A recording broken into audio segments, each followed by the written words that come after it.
Greetings, YouTube. I was looking at something somewhere the other day. It might have been on the Blue. It could have been on Fark. I'm not positive. And talking about the fact that 40% of working age Americans are not working. So they're talking like 18 to like 70, that range. And 40% sounds like a lot. Okay? Now, some of these people are in school, so they're college or higher education. So it makes sense that they're not working in the traditional sense. Some of them are disabled. They can't work, or they only work part-time. Some of them are retired. They don't work intentionally, or they work part-time. And some legitimately no longer are looking for work. The economy still hasn't recovered for their sector that they work in, and they haven't retrained or they haven't looked elsewhere. And some of it's just pure discouragement. And I can completely understand that. The economy is still not great. Thanks, GOP.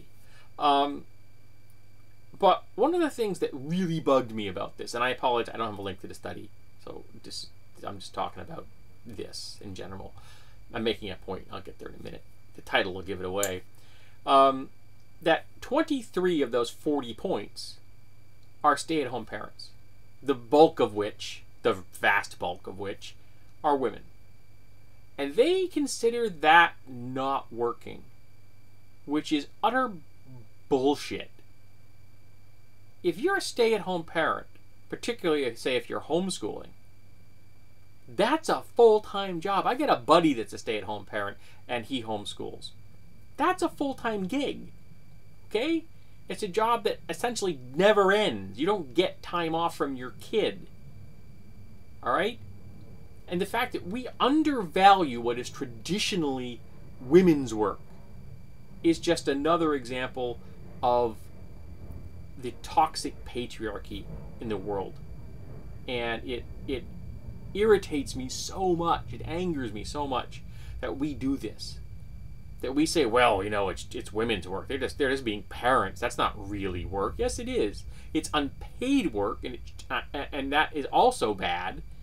Because if people get divorced, people, well, you haven't worked in X number of years. Boy, you haven't worked. You're working every day.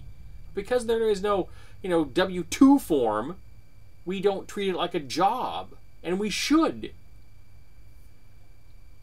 It's amazing how we undervalue parenting and how we undervalue what, again, is traditionally women's work. It's like in industries that are traditionally women, for example, a long time was nursing was almost an exclusively female woman's job, underpaid and undervalued. But when men moved into it, it raised the pay rates because men were now doing it. It's such toxic, misogynistic, sexist bullcrap. But it's what happens. And anyone that thinks that being a full-time parent isn't a full-time job is crazy. I'm not even a parent, and I know this. I watch my coworkers and what they go through. I know my buddy. I know what he goes through. I work with people who are working full-time, 40 hours a week. Some of them working 60 hours a week. And then they go home and they're a full-time parent on all the other hours.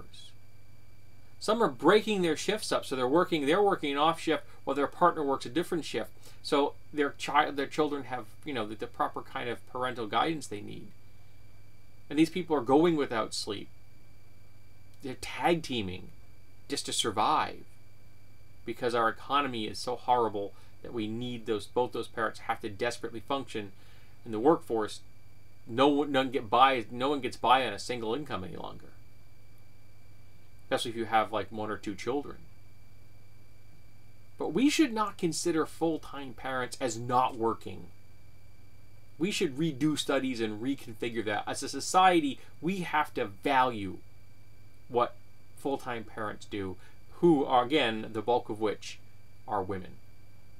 We must value that. And we don't. And it's sexist bull, and it needs to end.